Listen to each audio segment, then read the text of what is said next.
بسم اللہ الرحمن الرحیم۔ السلام علیکم۔ حضرت ابراہیم کی ستارہ پرستوں سے گفتگو۔ آپ دیکھ رہے ہیں عمار وائس چینل۔ اگر آپ چینل پر نئے ہیں تو چینل کو سبسکرائب کریں اور ہماری لیٹسٹ اپڈیٹ کے لیے بیل آئیکن پر کلک کریں۔ ویڈیو پسند آنے کی صورت میں لائک، کمنٹ، شیئر کرنا نہ بھولیں۔ حضرت ابراہیم علیہ السلام کہیں تشریف لے جا رہے تھے کہ اچانک لوگوں کے شور و گل نے ان کی نگاہ اپنی طرف متوجہ کروائی، تو حضرت ابراہیم ان لوگوں کی طرف تشریف لے گئے۔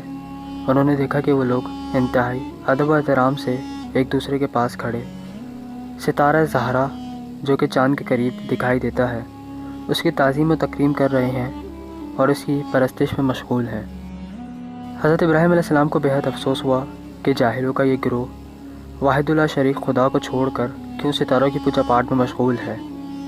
وہ ان کے قریب تشریف لے گئے اور اس سوچ میں ڈوب گئے کہ ان لوگوں کو کیسے گمراہی سے نجات دیں۔ وہ ان کے نزدیک تر ہوئے اور ظاہری طور پر ان کے ہم عقیدہ ہونے کا اعلان کیا اور کہا، ہاں یہی خدا ہے۔ ستارہ پرستوں نے انہیں اپنے گروپ میں شامل کیا اور انتہائی خوش ہوئے کہ ایک اور نوجوان نے ہمارے آئین و مذہب کو قبول کیا ہے۔ حضرت ابراہیم علیہ السلام ظاہری طور پر تو ان کے صف میں شامل تھے، لیکن کسی مناسب موقع کی تلاش میں تھے۔ جب ستارہ زہرا آہستہ آہستہ آنکھوں سے اوجھل ہو گیا تو انہوں نے موقع کو مناسب جانتے ہوئے کہا کہ نہیں، یہ ستارہ خدا نہیں ہو سکتا، کیونکہ خدا ایک ثابت وجود ہے، نہ کہ مترک و متغیر، کیونکہ ہر حرکت کے لیے محرک یعنی حرکت دینے والے اور ہر تغیر کے لیے مغیر یعنی تغیر دینے والے کی ضرورت ہوتی ہے، یعنی کہ یہ ہر کسی کے ایک جگہ سے دوسری جگہ جانے کے لیے اس کا کوئی پہنچانے والا ہونا چاہیے۔